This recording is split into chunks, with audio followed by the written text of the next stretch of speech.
आना चाहिए, ज़रूर आना चाहिए। युवाओं को राजनीति में आने से राजनीति में कुछ अच्छा हो सकता है। अब बात यह है कि वो आएंगे कि नहीं आएंगे। नीतीश जी ऐसा चाहते हैं कि नहीं चाहते हैं, सवाल ये है। पूरे देश में जितना भी क्षेत्रीय दल है, हर जगह परिवारवाद हावी है। अगर वो अपने जीते जी उनके ज़िंदगी में रहते हुए अगर निशांत राजनीति में आते हैं, निशांत राजनीति में आते हैं और ये करते हैं, तो उनका जो ये साख बना है, इस साख को बत्ता लगेगा। देखिए, अगर नालंदा के किसी सीट से जब लड़ेंगे तो किसी न किसी सेफ सीट से ही लड़ेंगे। चुनाव लड़ते हैं निशांत तो ज़्यादा चांस है, बहुत ज़्यादा चांस है कि वो जीत जाएंगे नालंदा से। खास करते हैं गुजरात पर आप गौर करेंगे, गुजरात में लोकसभा चुनाव होता है कि सारा सीट बीजेपी जीत जाता है लगभग। वो इसलिए कि उसके प्रदेश का एक नेता पूरे देश का नेतृत्व कर रहा है। नमस्कार, मैं प्रशांत, बहुत बहुत स्वागत है आपका हमारे खास शो सेकेंड जनरेशन में। सेकेंड जनरेशन में आज हम बात करेंगे बिहार के मुख्यमंत्री नीतीश कुमार के बेटे निशांत के बारे में। लगातार जोर शोर से चर्चा है कि निशांत राजनीति में एंट्री कर सकते हैं। नीतीश कुमार इसको लेकर क्या सोचते हैं, इस पर भी चर्चा होता रहता है, लेकिन अभी तक नीतीश की तरफ से कुछ साफ नहीं किया गया कि राजनीति में आएंगे कि नहीं आएंगे। पार्टी स्तर पर नेता उन्हें बुलाते रहते हैं। हमारे साथ इस मुद्दे पर बातचीत करने के लिए वरिष्ठ पत्रकार अमित सिंह जी हैं। बिहार के मुख्यमंत्री नीतीश कुमार एक बड़ा चेहरा, कह सकते हैं राष्ट्रीय स्तर का चेहरा, अब उनके बेटे निशांत को राजनीति में लाने की मांग उनके कार्यकर्ता कर रहे हैं। क्या लगता है, वो राजनीति में आएंगे, उनको आना चाहिए? देखिए, आना चाहिए, ज़रूर आना चाहिए। युवाओं को राजनीति में आने से राजनीति में कुछ अच्छा हो सकता है। नीतीश जी का उम्र हो गया है, तो आना चाहिए। मेरा विचार है कि अगर आते हैं तो कोई बुराई नहीं है इसमें। अगर कोई अगर डॉक्टर है और डॉक्टर का बेटा अगर डॉक्टर बन रहा है तो इसमें बुराई नहीं। अगर उसमें योग्यता है, उसमें अगर क्षमता है तो इसमें बुराई नहीं है कि नहीं हो। तो इसी तरह अगर निशांत में अगर उस क्षमता है, योग्यता है कि वो राजनीति कर सकते हैं, राजनीति में अपना सिक्का जमा सकते हैं, तो आ सकते हैं, बिहार के बेहतरी के लिए काम कर सकते हैं। अब बात यह है कि वो आएंगे कि नहीं आएंगे। नीतीश जी ऐसा चाहते हैं कि नहीं चाहते हैं, सवाल ये है।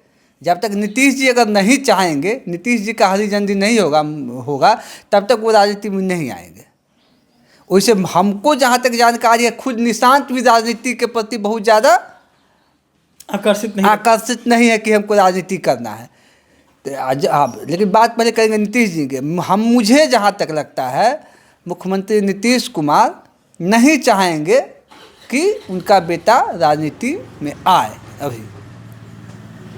वो इसलिए कि नीतीश कुमार आज तक 35 साल या 40 साल से जो राजनीति कर रहे हैं, और जब से खासकर राजद के खिलाफ जब से राजनीति कर रहे हैं, तब से वो परिवारवाद के खिलाफ राजनीति कर रहे हैं। पिछली बार भी सरकार यही बयान देके बनाए थे, भ्रष्टाचार के खिलाफ कर रहे हैं, परिवारवाद के खिलाफ करते हैं। और ये उनका यूएसपी है, परिवारवाद के खिलाफ करके पूरे देश में जितना भी क्षेत्रीय दल है, हर जगह परिवारवाद हावी है। अब चाहे ममता बनर्जी का देख लीजिए, अभिषेक बनर्जी, मुलायम सिंह यादव का देख लीजिए, अखिलेश यादव, जेडीएस का देख लीजिए कुमार स्वामी, स्टालिन का बेटा उप मुख्यमंत्री शायद बना, उप मुख्यमंत्री दयानिधि स्टालिन, मायावती का भतीजा आकाश आनंद, रामविलास पासवान का पुत्र चिराग पासवान, जीतन राम मांझी का पुत्र संतोष सुमन, बिहार की बात कर ले तो जितनी भी क्षेत्रीय पार्टी है, ज़्यादातर हम जहाँ तक करते हैं, तो सब जो है परिवारवाद से ग्रसित है। और परिवारवाद को ही आगे, अपने परिवार के ही किसी न किसी लोग को आगे मतलब विरासत सौंप रहे हैं। लेकिन नीतीश कुमार के यूएसपी यही है कि नीतीश कुमार की पार्टी इन सभी क्षेत्रीय दलों से डिफरेंस है, अलग है। इसीलिए है कि इसमें परिवारवाद वाला कोई कॉन्सेप्ट नहीं है। अगर नीतीश जी नहीं हैं तो कोई और उसका जिम्मेदारी संभाल सकता है। ये जरूरी नहीं है कि नीतीश जी के पुत्र ही संभालेगा, दिख भी नहीं रहा, अभी तक तो नहीं दिख रहा है। तो नीतीश जो इतना कमाए हैं पूरा ज़िंदगी में, उनका जो ये जो अलग दिखते हैं, पूरा जो पूरे देश में उनको एक बड़ा नेता के तौर पर जो माना जाता है, अगर वो अपने जीते जी उनके ज़िंदगी में रहते हुए अगर निशांत राजनीति में आते हैं, निशांत राजनीति में आते हैं और ये करते हैं, तो उनका जो ये साख बना है, इस साख को बत्ता लगेगा।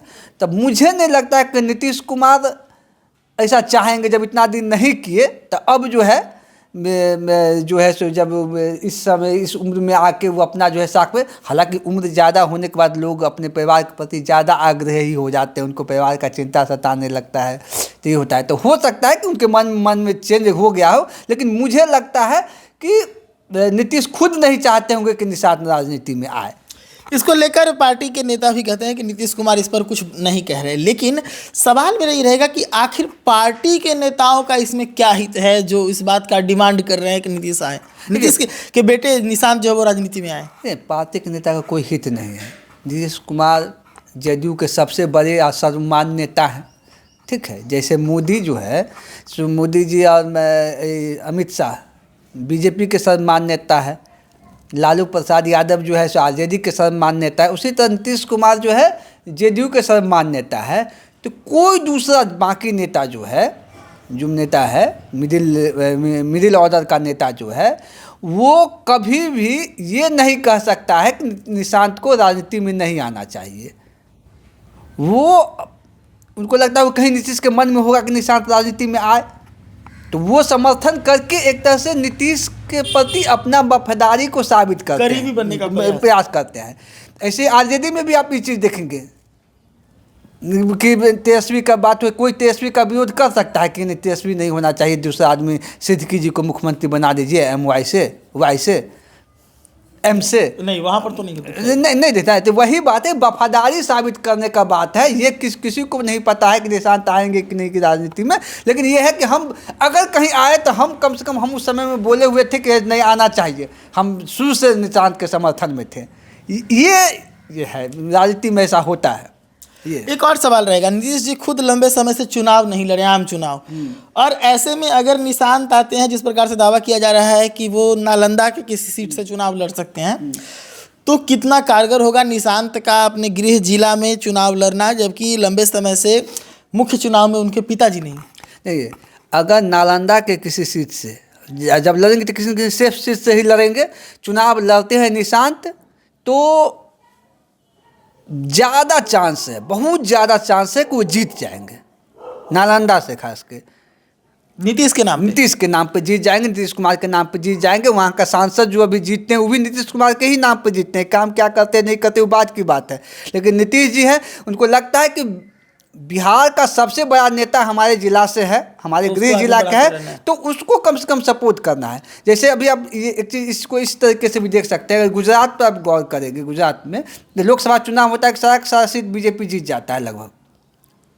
वो इसलिए कि उसके प्रदेश का एक नेता पूरे देश का नेतृत्व कर रहा है, तो वो कहता है कि एक तरह से काम कम हुआ ज़्यादा हुआ थोड़ा आँख मूंद लेता है, उसके ऊपर भी काम भी होता है, ऐसा नहीं होता है कि, लेकिन थोड़ा मूल्य लेता है कि चलो कम से कम मेरे राज्य का बेटा जो है पूरे देश पर अथी कर। उसी तरह नालंदा के लोगों को लगता है कि मेरे जिले का लोग, मेरे गृह जिले के, मेरे गांव का, मेरे का लोग जो है आदमी जो है पूरे बिहार का नेतृत्व कर रहा है, तो इसलिए नालंदा में बहुत ज़्यादा दिक्कत निशांत को नहीं होना चाहिए। वैसे समीकरण का बात है कि समीकरण उस समय क्या बन जाएगा, किस चीज़ से चुनाव लड़ते हैं, उस वो होता है। लेकिन मुझे लगता है कि अगर नालंदा से चुनाव लड़ते हैं तो उनको जीतने में दिक्कत नहीं, सॉफ्ट कॉर्नर नालंदा के लिए होगा निश्चित। तो चलिए, तो सेकंड जनरेशन में आज बिहार के मुख्यमंत्री नीतीश कुमार के बेटे निशांत की बात हो रही थी। हमारे साथ वरिष्ठ पत्रकार अमित सिंह से हमने जाना कि निशांत का राजनीतिक भविष्य क्या है अगर वो राजनीति में एंट्री लेते हैं तो, और क्या इस पे उनके पिताजी की सहमति, हमने इसको भी समझने का प्रयास किया। इस खबर में इतना ही, जुड़े रहिएगा, धन्यवाद।